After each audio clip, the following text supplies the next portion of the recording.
tendo uma redução de pessoas nos nossos grupos de estudo, e são exatamente as pessoas que vinham na casa atrás de quê?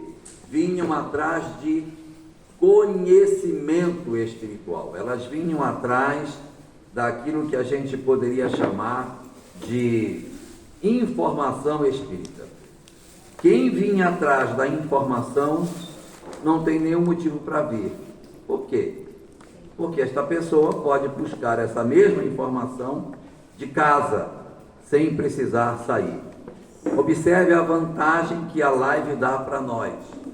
Eu posso escolher o tema que eu quiser, com a pessoa que eu quiser, a hora que eu quiser, e eu ainda paro a hora que eu quiser. Então, eu ter todas essas facilidades faz com que nós tenhamos um impacto muito grande no trabalho que a gente realiza. E por que a gente está vendo essa redução? Porque as pessoas que iam atrás de informação estão sendo contempladas pelas lives. Isso é fato. Existem 5 grupos que, em função das lives, não estão indo à casa espírita. O que não quer dizer que antes eles estavam atendidos. Grupo número 1, os acamados, os impedidos fisicamente, os cadeirantes, os que fizeram uma operação recente, os que têm deficiência visual. Por que eu vou levar essas pessoas para a casa espírita se elas podem ser atendidas em casa? Então, muitas pessoas que não eram antes atendidas estão sendo agora, ou seja, eu não estou diminuindo, eu estou crescendo a rede de pessoas que estão sendo atendidas pelas lives que estão sendo feitas. Então, quem era uma pessoa doente, que tinha dificuldade de se deslocar, hoje tem facilidade de escolher o que quer, na hora que quer, para assistir no conforto da sua casa. Número 2, aqueles que eram impedidos pela família. Nós temos muitas pessoas que o marido não deixa, que a esposa não deixa, que a mãe não deixa, que o filho não deixa, que a sogra não deixa, e a pessoa quer ir, mas não pode, por conta dos compromissos familiares, que precisam ser respeitados, porque nós não vamos confrontar a família para fazer a divulgação espírita. Esses que eram impedidos pela família não estavam conseguindo ir. E agora, o que acontece? O pessoal põe uma panelinha no fogo, bota um fone de ouvido, fica lavando uma roupa, lavando uma louça, varrendo uma casa, ajeitando um negócio e ouvindo o conteúdo. Não existe mais fronteira para que isso aconteça. E esse segundo grupo também está atendido com as lives que a gente hoje tem. Terceiro grupo que também está sendo atendido por aqueles que a live pode oferecer são os que tinham medo de ir na casa espírita. Então o povo tem pavor de ir, porque vai entrar, o espírito vai pular no pescoço dela, vai meter. Isso não vai. Hoje ela põe na internet, ela assiste. Então o conhecimento espírita está se divulgando, está se alargando, porque as pessoas estão podendo acessar esse material sem precisar sair de casa e sem ter que ir a um centro espírita. Isso é muito confortável. O quarto grupo que também está sendo beneficiado são as pessoas que pertencem a outras religiões e que nunca tiveram a chance de saber o que é que o espiritismo pensa. Que ele é coisa do demônio, que ele é coisa de gente maluca. Aí hoje pode assistir às lives, não é? E compreender o conteúdo que o espiritismo traz. E aí vai ter a percepção de que não é coisa do demônio, embora seja coisa de maluco, mas não é uma doutrina demoníaca. Vai poder, olha só, eles falam da parábola do bom samaritano. Ah, que interessante isso aqui. Ah, eu gostei daquilo. E vai desmistificando a ideia que se tinha.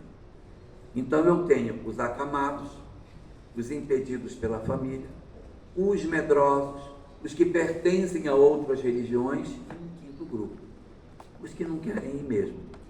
Eles não são acamados, a família não tem impedimento, eles não têm medinho, eles são espíritos, mas não querem. considerável, também estão atendidos pelas lives. E não tem como você dizer, elas têm que parar. Ao contrário, nós precisamos ampliar o número de lives para que a gente dilua no exército de material produzido as lives de baixa qualidade. Porque tem um pessoal que quer proibir as pessoas de fazer coisa ruim. Não tem como.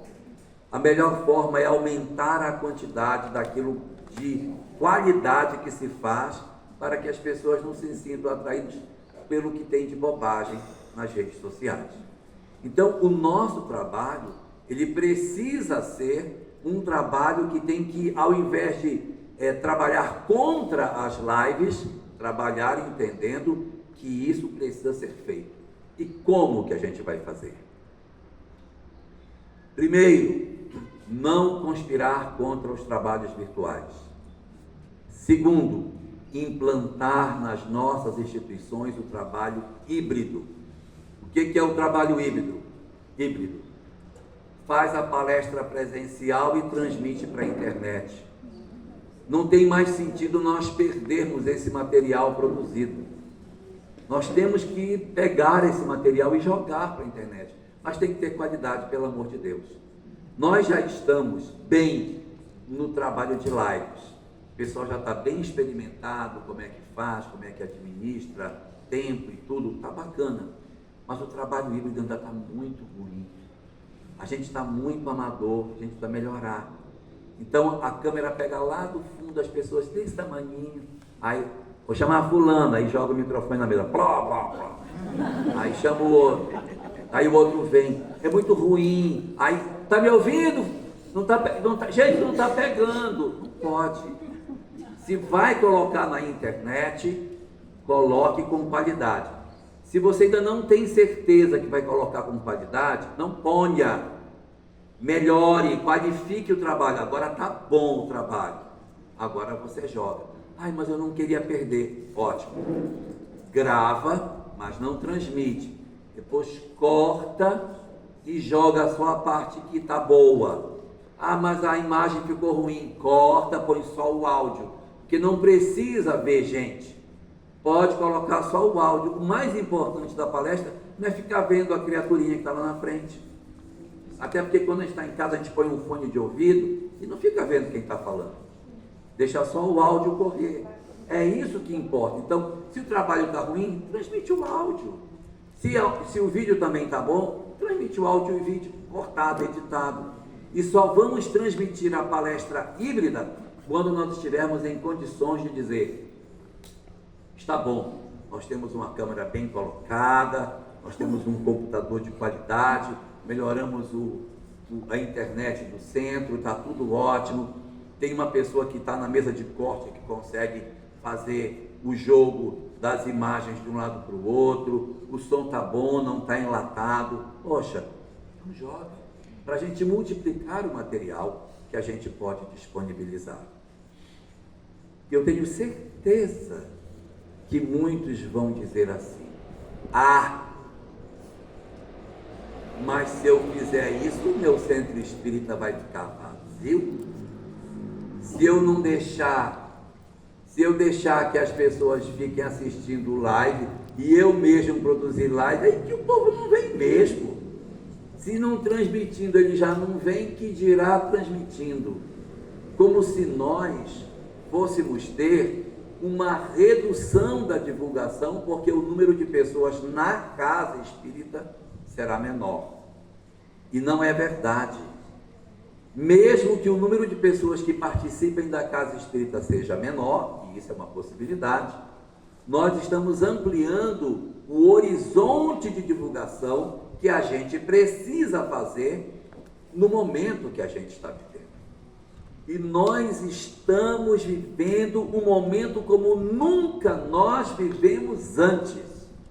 Nós nunca tivemos tanta depressão, tanta ansiedade, tanta síndrome do pânico, tanta ideação suicida, tantos suicídios, na verdade, no nosso planeta como estamos tendo hoje. A humanidade está desesperada. Por quê?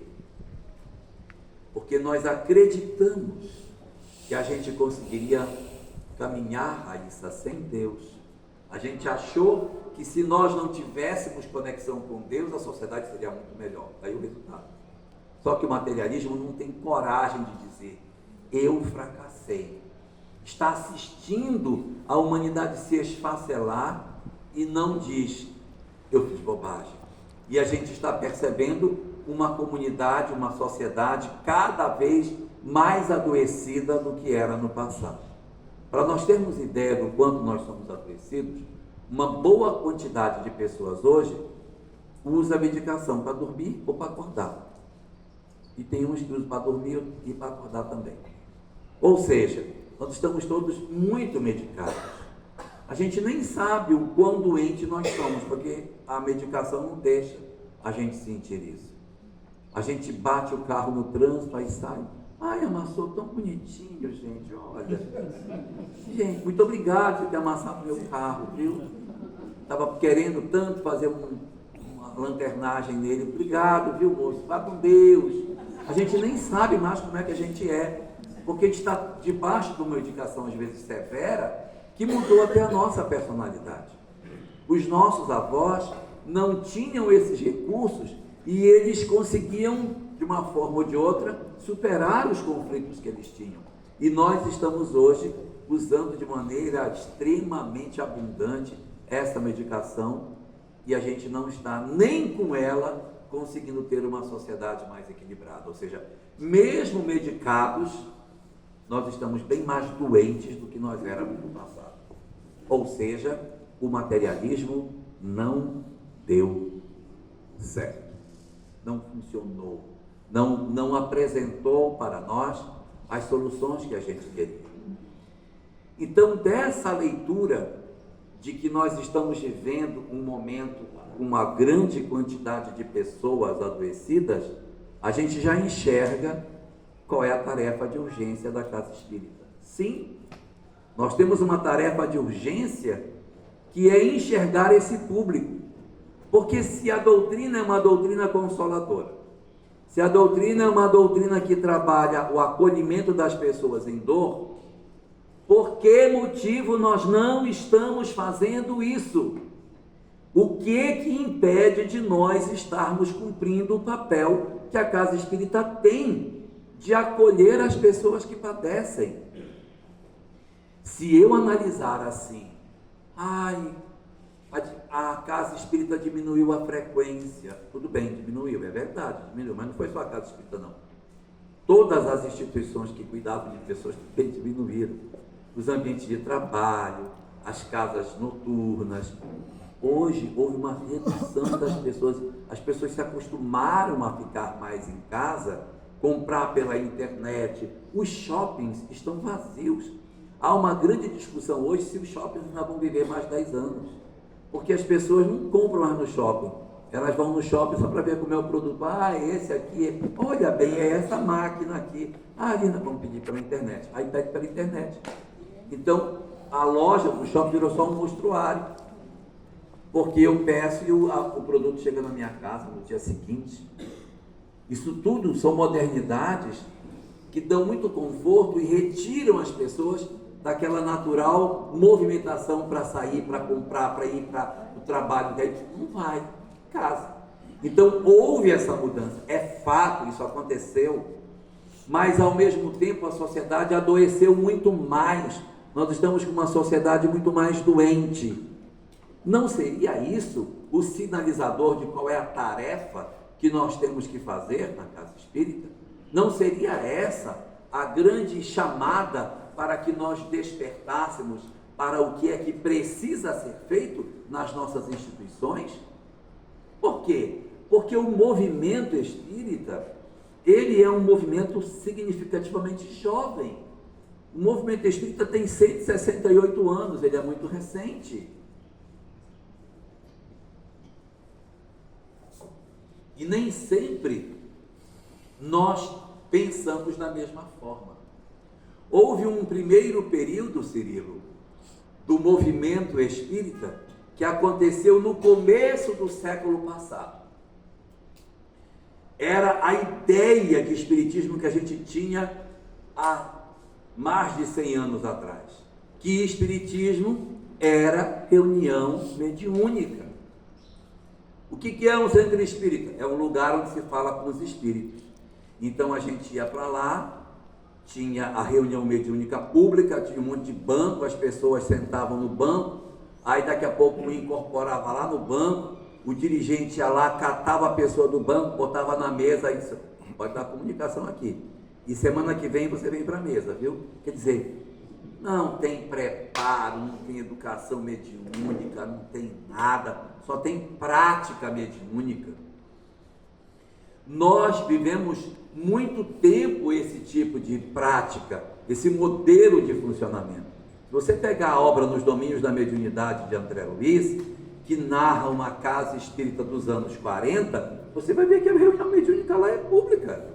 Tem uma assistência, tem gente que incorpora, que dá passividade no meio da multidão lá, e aí você vai lá e doutrina o espírito lá fora. Por quê? Porque esse era o modelo que tinha. A gente achava que assim era certo, que esse era o formato que a gente deveria ter. A reunião mediúnica e junto com a reunião mediúnica o receituário mediúnico. Meu Deus, quanto tempo isso foi assim. Eu era solteiro nessa época e os centros espíritas funcionavam dessa forma, em que as pessoas iam para a casa espírita só para reunião mediúnica, só para mediúnica, somente, e para o receituário mediúnico. Então, um médium receitista passava lá a receita, a pessoa ia comprar, ou às vezes o próprio centro espírita tinha medicação e doava para a pessoa a medicação recebida mediunicamente. É que a obra de Dona Ivone, veja quantas vezes ela trabalhou como médium receitista. Nesse período do início do século passado, que era a forma que a gente tinha. A gente não imaginava um outro funcionamento para o espiritismo. A coisa era isso mesmo. O que é um centro espírita? É o lugar onde fala com os espíritos. É isso que eu tenho para oferecer. Pouquíssima literatura, pouca coisa era oferecida para as pessoas, porque estava tudo em francês, e o que tinha em português era muito pouquinho. Então a gente quase não tinha visto. Eu queria estudar onde, meu filho? Estudar onde? Com a quantidade de analfabeto que nós tínhamos no Brasil naquela época. Em 1900, o percentual de analfabeto do país era 82%. Vou comprar livro para quê? Eu não sei nem ler. Então nós não tínhamos leitura, não tinha por consequente livros, e ficava tudo assim. A gente não lia porque não tinha livro porque ninguém lia. E a doutrina espírita era apenas uma prática mediúnica que se fazia nas casas. E nós achávamos que isso era muito bom. Só que esse período do movimento espírita, ele já passou. Ele já não deveria existir mais, embora ainda tenhamos no nosso movimento instituições espíritas com reunião pública, sem apelos para outras questões que não aquelas que estavam apresentadas nesse primeiro período do movimento espírita. Nos anos 40, há uma mudança no modelo do movimento espírita. Nós vamos perceber que ali, no início da década de 40 para frente, o movimento espírita começa a ter uma quantidade grande de mensagens mediúnicas de Emmanuel, de André Luiz, e muitas discussões sobre o que era de fato o espiritismo. E as pessoas olharam o Evangelho segundo o Espiritismo e disseram: está aqui o trem, é isso que a gente tem para fazer. Está escrito lá, capítulo 15 do Evangelho segundo o Espiritismo, fora da caridade não há salvação. Eu tenho que fazer caridade. E nós nos lançamos a criar obras assistenciais espíritas, que vocês são muito jovens, mas a gente tinha creche, orfanato, escola mesmo, escola formal, creche, asilo, escola, hospital, orfanato, tinha todo tipo de obras assistenciais, num Brasil que era diferente do de hoje, um Brasil em que realmente não tinha Não tinha mesmo creche, não tinha. As políticas públicas sociais do Brasil, elas eram muito mais incipientes há 100 anos atrás. Então, o Brasil tinha muita dificuldade de atender a todas as crianças abandonadas, aos idosos abandonados, às pessoas que não tinham um recurso qualquer para sobreviver. Então, foi uma época muito difícil, porque o movimento espírita colocou sobre os ombros a seguinte responsabilidade: eu vou fazer a assistência social deste país, porque fora da caridade não há salvação, eu quero me salvar, então eu vou criar uma instituição assistencial na minha casa espírita. Os centros espíritas, então, continuaram com as suas reuniões mediúnicas, continuaram, mas eles abriram um segundo braço. Além de ser aquele local onde os espíritos eram acolhidos, atendidos e assistidos, como se fosse uma espécie de hospital espiritual, agora ele era também uma oficina espiritual, porque as pessoas iam para trabalhar. Nesse período que vocês não viveram, mas eu posso dizer que era assim, as pessoas diziam assim: ah, você é espírita? Qual é a obra assistencial que você faz? Porque se você não tivesse nenhuma obra assistencial, você não era espírita. Você vai de um asilo ou vai no orfanato?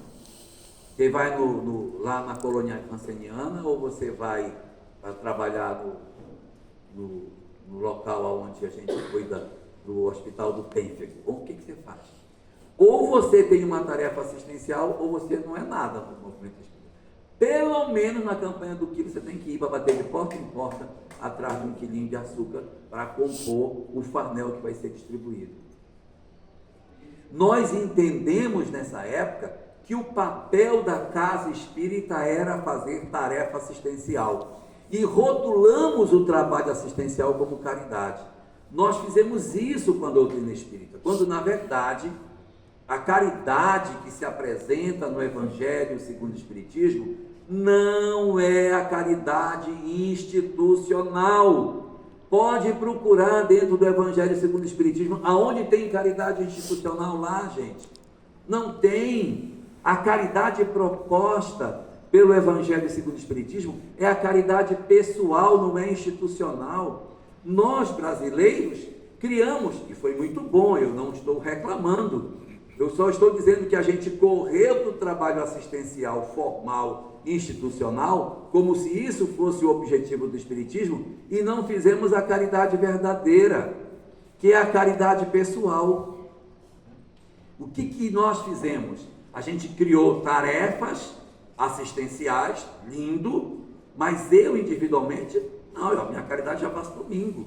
Quando eu vou para lá, que eu ponho aquele aventalzinho que amarro nas costas e corto cebola, eu estou fazendo a minha caridade. Quando eu tiro o avental e penduro, já fiz a minha obrigação e eu já estou salvo.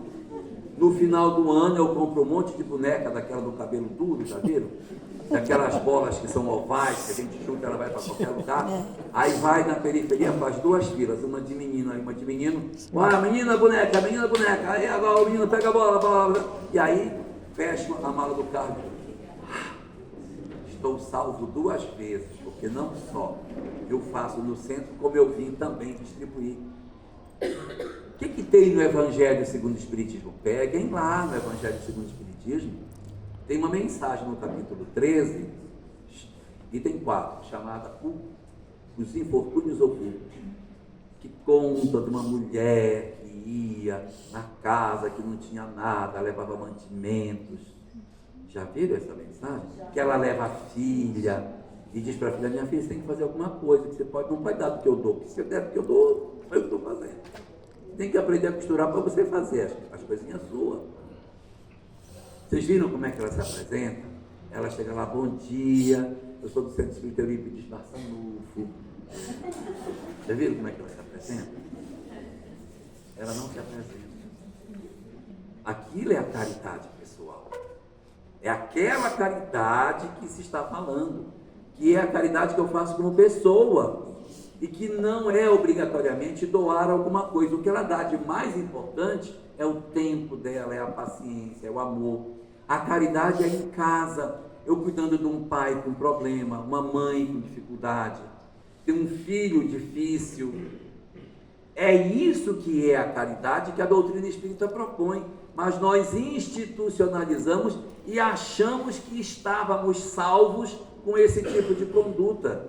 Então a gente vai domingo para o centro espírita, bota aquele aventalzinho para cortar a cenoura, porque esse é o nosso departamento, é cenoura, o departamento do outro é a cebola, mas eu sou do departamento da cenoura, por isso que ela fica bem cortadinha, eu faço bem feito. E aí quando a pessoa está lá do meu lado trabalhando, eu falo para ela, e aí, hoje a antipática não veio, né? Graças a Deus. Quantas vezes a gente não teve paciência na distribuição da sopa? Quantas vezes nós fizemos as coisas equivocadas? Então esse período da caridade também já passou. Por quê? Porque em 1975 o movimento espírita descobriu uma nova proposta do que fazer. Nós fomos um movimento assistencialista e não assistencial durante muito tempo. Em 75 a gente descobriu, gente, não é esse o nosso papel. O nosso papel não é nem ficar só na mediúnica, nem ficar só fazendo assistência. É divulgar a doutrina. A gente não estava divulgando. Porque a mensagem lá da mediúnica não divulgava. E também o trabalho assistencial também não divulgava. É quando vai explodir no movimento espírita as escolas espíritas. É quando vai surgir em 77 a evangelização infantil, que a gente tem o trabalho do jovem, da criança. É quando em 1983 vai surgir o estudo sistematizado, que vai fazer uma profusão da quantidade de pessoas na casa espírita, abrindo e cada vez mais abrindo novos grupos de estudo, como nunca vimos antes no movimento espírita. Aí foi legal. Foi o período em que a própria gráfica se modernizou. Antes de 1970, a gráfica era tipografia. Fazia com letrinha por letrinha, tchan, aperta aquela folha, bota, tchan. A dificuldade de você compor uma página de um livro, botando as letras uma do lado da outra, e aí errava uma letra, ficava de cabeça para baixo, errava, cheio de falha nas folhas. Hoje não, é offset. Você faz um livro numa velocidade absurda. Então isso tudo facilitou, ao mesmo tempo que por um lado a tecnologia melhorou a produção do livro, o movimento espírita disse, por que não estudar? E nós criamos uma coisa incrível, uma rede de estudos fantástica dentro das instituições espíritas. Isso foi maravilhoso, foi maravilhoso. Nós criamos o estudo sistematizado, criamos o EAD, criamos os estudos de Jonas de Ângeles, os estudos da obra do André Luiz, estudos da obra de Manuel Filomeno, estudos do Evangelho, estudos da obra básica, estudos de Dona Ivone do Amaral Pereira, estudos de mediunidade foram apresentados para a formação de grupos mediúnicos. Então nós criamos uma grande escola de espiritualidade nas nossas instituições espíritas. E isso foi lindo até 1990. Em 1990, o movimento espírita experimentou uma nova mudança, porque esse período anterior era um período em que o centro espírita tornou-se numa grande escola sobre a alma. A gente estudava sobre reencarnação, sobre causa e efeito, sobre o mundo espiritual. Os encontros de jovens dessa época, os títulos eram assim: Reencarnação, a grande lei. Aí no ano seguinte a gente ia, mundo espiritual, saiba para onde iremos. No outro ano a gente ia de novo, imortalidade da alma, o tesouro indestrutível. No outro ano a gente ia, Deus, o Criador, a inteligência suprema. Era assim que eram os nossos encontros, e a gente ia para estudar. Era isso que era. A partir de 1990, o movimento espírita dá uma nova guinada, como que se antecipando ao que nós estamos vivendo hoje. A nova guinada foi, para um momento, não é para ficar estudando desse jeito. Nós não temos que ser intelectuais do espiritismo, nós não temos que saber o conteúdo espírita, nós temos que viver esse conteúdo. Então, a partir de 1990, uma série de obras vão chegar muito mais reflexivas do que as obras anteriores. Um grande exemplo dessas obras reflexivas, e não são só elas, que chegaram na virada do final do século XX para início do século XXI, é a série psicológica de Joana de Ângeles. Por quê? Porque o Centro Espírita deixou de ser uma escola sobre a alma para ser uma escola da alma. Nós passamos a nos estudar, porque a gente não se estudava. Era interessante os estudos de jovens naquela época, porque a gente estudava, porque realmente o espírito, se eles não fizeram o que tem que fazer, tem um sofrimento, vai tudo espiritual. Mas eu não era espírito, eu era apenas alguém que via o que acontecia. Era como se eu estivesse debruçado numa janela assistindo o mundo lá fora. Mas a gente não contextualizava, a gente não se perguntava, e nós nesse contexto? E como é que a gente deve fazer? O movimento espírita era muito diferente do que é hoje. Era um movimento muito mais piegas do que o que hoje é. Naquele período a gente dizia assim, o irmão fulano vai fazer a prece e depois vai passar para a irmã fulana, porque o irmão Beltrano não veio, é antipático ele, eu odeio o irmão Beltrano. Então assim, a gente odeia, mas chama de irmão. Por que essa hipocrisia? Por que chamar o outro de irmão se eu não sinto? Chame de irmão para quem você sente que é seu irmão. Eu não preciso chamar todo mundo de irmão só pelo fato de que a pessoa tem o mesmo credo, a mesma crença que eu. Então era um movimento muito mais piegas. Naquele período, as pessoas tinham coragem de dizer assim, e eu assisti gente dizendo isso. Espírita tem que ter coragem de enfrentar os desafios da família e vir para o centro espírita. Primeiro o movimento espírita, depois a família. Hoje não é assim. Naquela época, as pessoas chegavam no centro espírita toda rasgada, toda quebrada, com todo botão, sem um sapato no pé, o outro quebrado no salto, sem um cílio postiço de um lado, toda esbagaçada. Foi que houve? Era o aniversário de 80 anos da minha mãe, e aí eu me arrumei para vir para o centro. Meus irmãos disseram que eu não podia vir, mas eu disse que eu vinha. E eles começaram a brigar comigo, eu me agarrei na porta e comecei a gritar pelo nome de Bezerra, pelo nome de André Luiz, socorro, me socorre. E aí eles foram rasgando a minha roupa, eu fui correndo, me joguei no carro e consegui chegar. Vi toda quebrada, mas eu vim. E os amigos diziam, muito bem, compromisso é compromisso. Hoje, se você disser no centro espírita, olha, amanhã é aniversário da minha mãe, de 80 anos.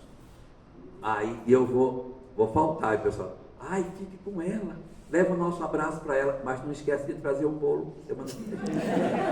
Como mudou a maneira como a gente via as coisas. Eu sou tão velho no movimento espírita que as pessoas diziam assim, meu sonho é desencarnar e ir embora desse planeta, porque eu quero mudar e ir para o local. A gente achava que desencarnava e ia embora. Hoje diz, meu Deus, eu quero desencarnar, eu quero voltar. Eu estou tanto tempo encarnado que já até mudou o gosto das pessoas. Ninguém quer nem mais ir embora, quer ter a chance de permanecer pela possibilidade de mudança. Naquele período, as pessoas queriam mudar o mundo. Hoje elas estão querendo mudar pelo menos a si mesmas. Descobrir que a gente não é um Dom Quixote para mudar o planeta. Nós temos que mudar a nós próprios.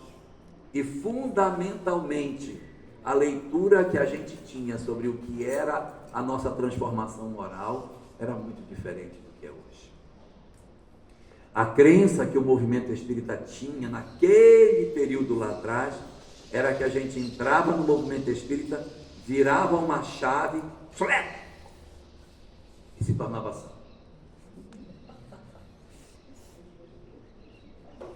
Daí a pessoa dizia assim, minha casa era tanta briga, era tanta discussão, mas depois que eu me tornei espírita, todos os meus problemas o meu marido me recebe com flores, eu vou pisando, ele vai jogando teclas.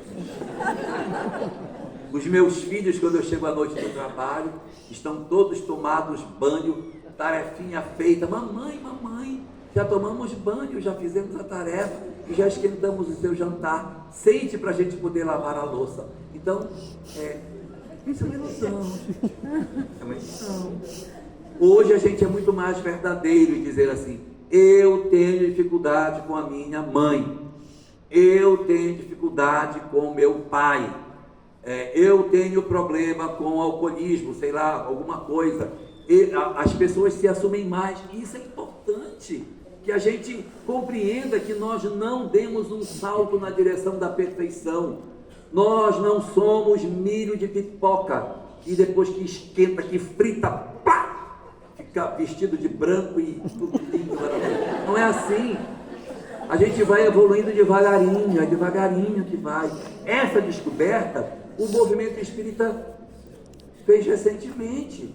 E o que é mais impressionante, descobriu o que já estava desde o princípio colocado, que é a transformação moral. Nós não quisemos fazer isso. Então hoje nós estamos numa fase linda. Qual é a fase? O movimento espírita amadureceu, tem um conjunto de obras suficientes para tratar as dores da alma. Eu tenho tecnologia para que aqueles que querem se informar sobre o espiritismo sejam informados. E a casa espírita vai servir para quê? A casa espírita vai servir para atender a dor. O centro espírita, que já foi o lugar onde se falava com os espíritos, que já foi o lugar onde se atendia aos pobres, que já foi o lugar onde se estudava espiritismo, deve se transformar no lugar onde se acolhe a dor. Nós estamos aqui conversando e tem gente se automutilando nesse momento. Tem gente com ideação suicida. Tem famílias se destroçando. Tem pessoas se suicidando. Nesse momento, há famílias em graves crises existenciais por conta de depressão, por conta de ansiedade. E nós, muitas vezes, podemos estar perdidos nas nossas instituições, estudando coisas que, de repente, não serão tão importantes para a nossa transformação. E eu vou dizer aqui 3 problemas graves que a gente está passando no movimento espírita, que a gente precisa ver. O primeiro deles se chama biblificação.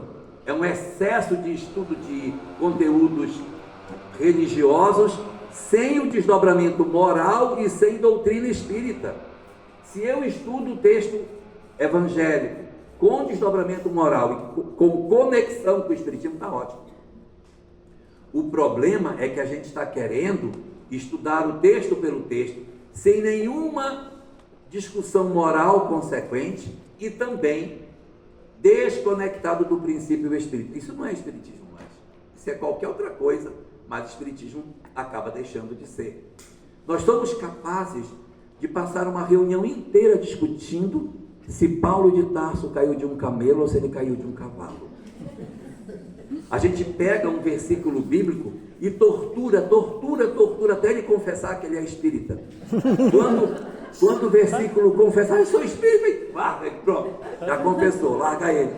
Nós não temos a obrigatoriedade de validar todos os textos religiosos. A doutrina espírita está escrito na introdução do Evangelho segundo o Espiritismo. A doutrina espírita não tem conexão com nenhum outro culto anterior. Palavras de Allan Kardec.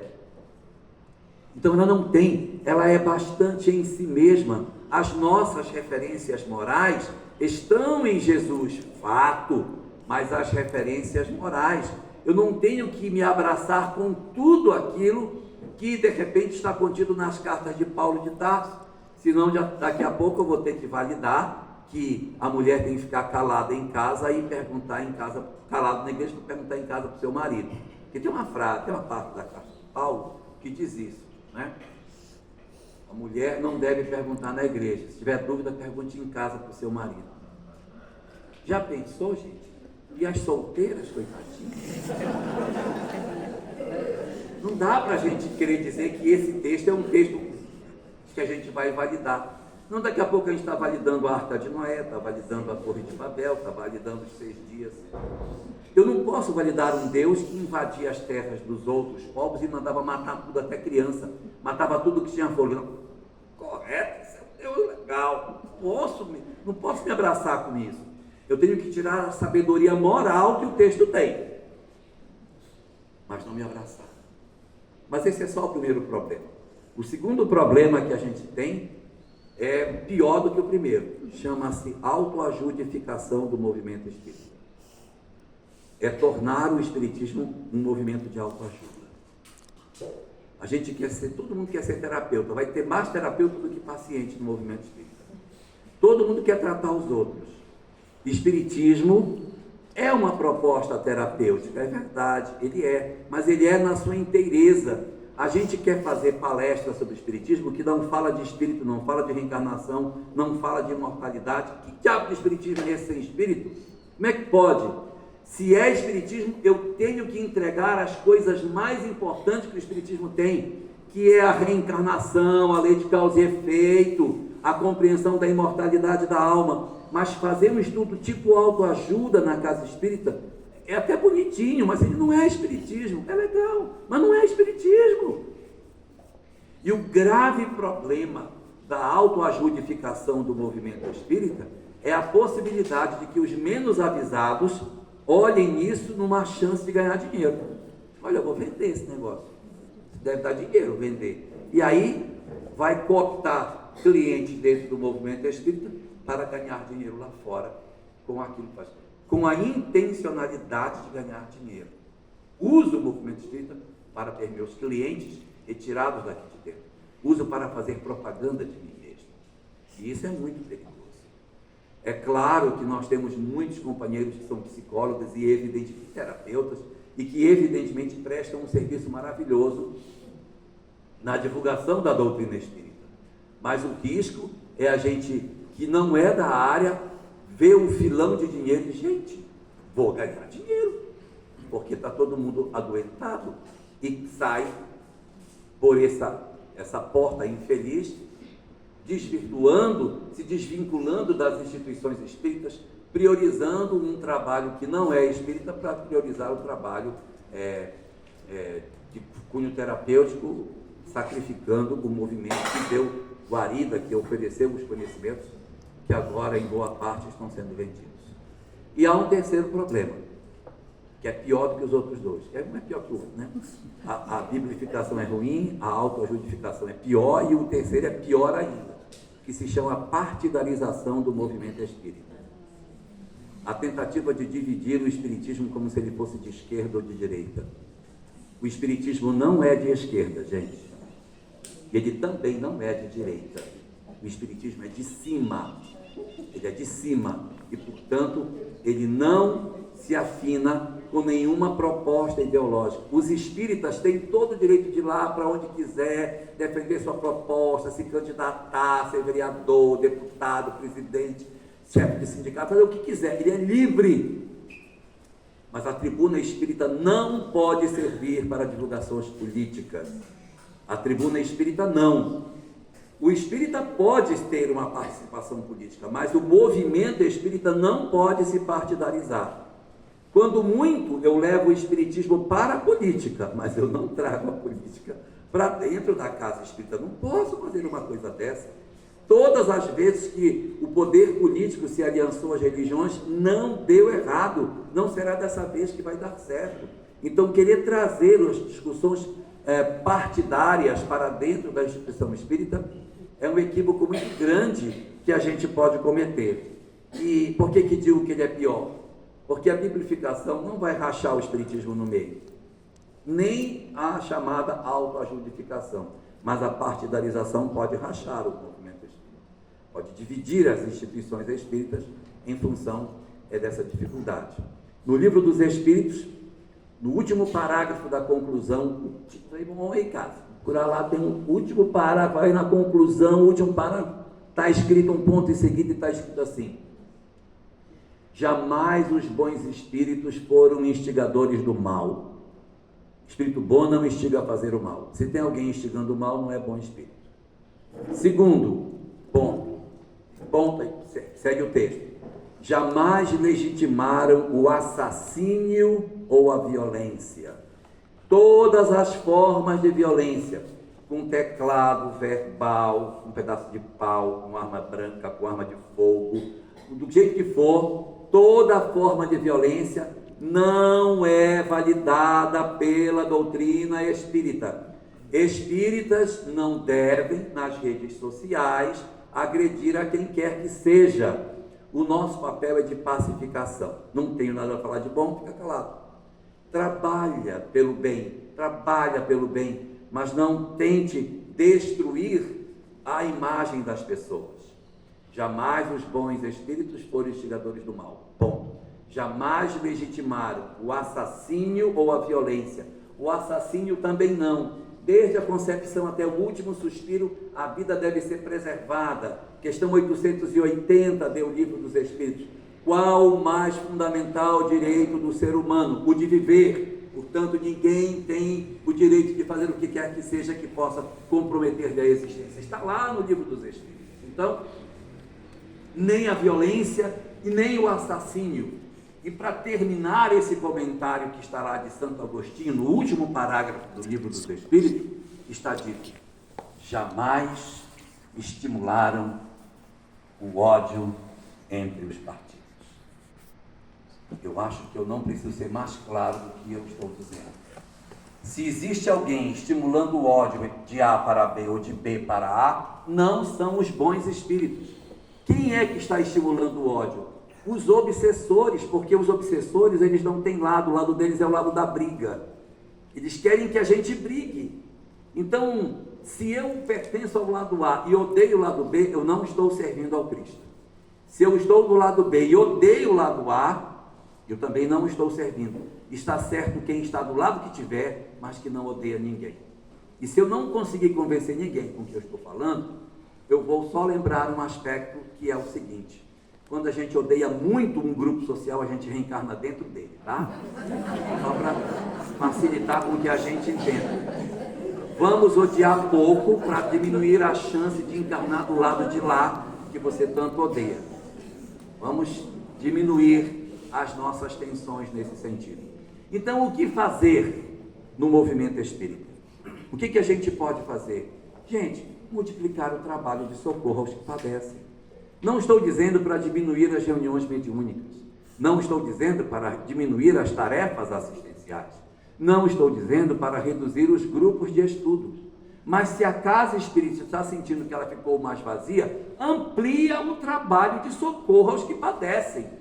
Porque analisa nas nossas casas espíritas. Grupo de estudo, eu tenho quarta-feira, sexta-feira, sábado, domingo de manhã e terça-feira. Mediúnica, tem quarta-feira, sexta-feira, tem mais. Trabalho assistencial, não sei quanto. E o trabalho de atendimento espiritual das pessoas com depressão? Sexta-feira. É só um dia. Por que não cresce? Por que não tem 2 vezes por semana? Por que a gente não abraça mais pessoas? Quantas pessoas tem em Sorocaba, em Caçapava? Quantas pessoas são? 70? Quantos mil? 100 mil. Ora, se 5% é depressivo, se fizermos as contas, a gente vai ver que eu tenho 5 mil pessoas em processo de depressão na cidade. Cadê esse pessoal na casa espírita? Vamos botar 10% deles. Cadê esse pessoal? Cadê os 500 da Galileia? Não tem. Então, tem alguma coisa que a gente não está fazendo. É hora de nós ampliarmos o trabalho de acolhimento dos que padecem. É um monte de gente com luto, é um monte de gente que perdeu um parente, um monte de pessoas em depressão, um monte de pessoas com uma ideação suicida. Por que a gente não abre os grupos de luto nas nossas casas? O que está faltando para abrir? Conteúdo? Obra? Nós temos a melhor mensagem de luto entre todas as doutrinas. E eu posso asseverar isso para vocês com toda a convicção. Porque por mais que os outros falem de imortalidade da alma, me mostrem outra doutrina que tem carta consoladora. Traz para mim. Não tem. Só quem tem cartas consoladoras é a doutrina espírita. A gente pode não ter a melhor mensagem para quem é apenado. Porque o apenado, se você for lá e disser assim para ele: olha, se você se entregar a Jesus, vai zerar seu caixa, você vai ficar perfeito, ele vai carregar suas dores, você está limpo de todos os pecados. É mais legal para quem é apenado. do que dizer, meu amigo, olha, você vai ter uma obsessão danada aí, né? Esses caras que você matou, vai reencarnar. Aí eu não quero esse negócio aí não. A nossa mensagem pode não ser a melhor para o apenado. De repente o protestante tem uma mensagem muito mais interessante para ele. Deixa eles cuidarem. Vamos trabalhar em rede. Mas luto, eu quero ver quem tem mensagem de luto melhor do que nós. A gente estruturou evangelização mediúnica, trabalho com jovem, estruturou uma série de coisas. Por que a gente nunca estruturou o trabalho de luto? Por que nós nunca fizemos isso? Está na nossa cara o trabalho para ser feito. Nós temos todo o material para fazer e a gente não faz. Por que a gente não trabalha isso? Por que não abre mais de um dia da semana para o atendimento das pessoas enlutadas? Por que a gente não faz um trabalho mais adequado para as pessoas que estão com depressão? Se a gente tem um trabalho pequenino, ótimo, faz um trabalho pequeno. Mas se o trabalho crescer, Rosana, se ficar grande, divide em grupos. Ali é o grupo só dos enlutados, esse é o grupo das pessoas com ideação suicida. Aí você qualifica em rodas de conversa, não é palestra. Você senta as pessoas em roda, coloca um texto para provocar e deixa as pessoas falarem e você vai só parando nas pontas. Não precisa derramar conteúdo na cabeça delas. Vai ouvindo, deixa elas comentarem. E quando uma estiver passando, alguém já passou por isso, quer passar por como foi que superou? E a gente vai trabalhando junto e você vai dando as gotinhas de conteúdo espírita, sem precisar fazer palestra, mas juntar as pessoas. Quando eu falo de dividir, pelo amor de Deus, não vamos colocar rótulo nos grupos. A senhora está com depressão, a senhora vai para o grupo da depressão, é o grupo ali, os depressivos. Ideação, a senhora é ideação suicida, né? Olha, os suicidas estão para lá. Não é isso. Dá um outro nominho. Grupo amarelo, grupo azul, grupo Joana de Anjos, né? Grupo Amor, mas não dá o nome do grupo, né? E ainda vai ter aqueles da casa, o grupo amarelo é o dos depressivos, né? Meu Deus, cala a tua boca. O grupo amarelo é o grupo amarelo. Então a gente dividir e qualificar trabalho de qualidade para atendimento às pessoas em processo de luto precisa ser feito acolhendo o sofrimento das pessoas. Se é verdade que as nossas instituições espíritas diminuíram a frequência, não será esse um sinalizador para a mudança dos objetivos das nossas instituições? Será que não está ficando claro que aqueles que vinham em busca de conteúdo estão na internet se esclarecendo e as nossas instituições podem atender o papel precípuo que o Espiritismo tem? Porque a doutrina espírita não foi apontada como o instrutor prometido, o ensinador prometido, o professor prometido, foi apresentada como o consolador prometido. Por que não estamos consolando as pessoas? Porque as nossas instituições espíritas não estão com tarefas de maneira mais abundante para socorrer os que padecem. Tem gente enlouquecendo em casa hoje e a gente está discutindo as coisas que não precisam ser discutidas. Façamos o trabalho de revisão das nossas tarefas. Analisemos em profundidade o que a gente já pode fazer. Não precisa abrir as coisas de uma hora para outra, mas abramos nas nossas instituições um momento de reflexão sobre a necessidade de mudança. De repente já dá. Em outras casas não dá, não tem espaço, não tem dia, não tem trabalhador. Tudo isso tem que ser considerado. Mas se tem espaço, tem dia, tem trabalhador, façamos isso. Abramos o trabalho de socorro aos que mais sofrem, porque hoje a humanidade está gritando de dor.